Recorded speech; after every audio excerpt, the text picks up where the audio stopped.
S. F. J! Man, I've been working the door at Wackadoo's Comedy Club in North Carolina this week. Having to check IDs and take cash and stuff at the door, standing outside.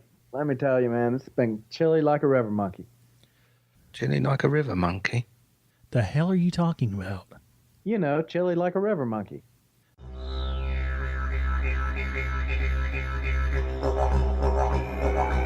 Welcome to the first instalment of Beardo's True Stories from Australian History. This first story is a really interesting moment in Australian history, and it's the sort of thing that I thought SFJ listeners would really connect with. It was the late 1870s, and Australia was still under the imperialist yoke of Great Britain. Throughout this great country, the fad of circuses and zoos, popular throughout Europe during the Victorian period, was well in swing. Melbourne back then, Australia's second largest city, was a cosmopolitan metropolis which drew visitors from all over the world. One such visitor was Reginald Shortwith, a venture capitalist from Newcastle, England, who founded the Melbourne Zoo in 1871. The zoo originally comprised only 3 horses, 5 lizards, and 1 stingray in a bathtub. But soon, with donations, acquisitions, and the animal propensity for procreation, the numbers of animals swelled, as did the variety. Of particular interest to the public was one fine specimen, the zoo's sole primate resident, a chimpanzee purchased from a Congolese poacher in Nairobi.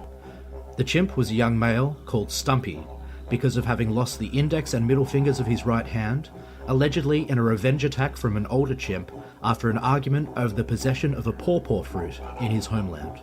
Stumpy was a huge hit at the Melbourne Zoo, and not only because he was Australia's first ever chimpanzee, he was also particularly popular due to his cheeky habits, such as stealing his handlers' distinctive bowler hats and wearing them. Stumpy was soon a common presence in newspaper stories and magazines, and he became a favourite subject of cartoonists. Dane Belshart, the cartoonist for Melbourne's Age newspaper, actually began a tongue-in-cheek campaign in 1876 to have readers vote for Stumpy as a write-in candidate in the upcoming Victorian state elections. And due to the newspaper's popularity and Stumpy's charm, he became the first animal ever to be elected as a Member of Parliament in Australia.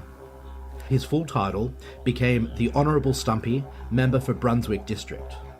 He served in the lower house of the Victorian Parliament for 8 years, right up until his death from pneumonia. The legend has it that the chimp swam the full breadth of the Yarra River in midwinter after a late-night meeting of the cabinet, but this has never been satisfactorily substantiated by verifiable documentation.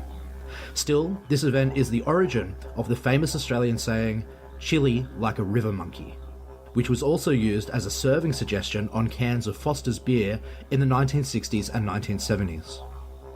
See you next time for another true story from Australian history. Oh, chilly like a river monkey. S. F. J.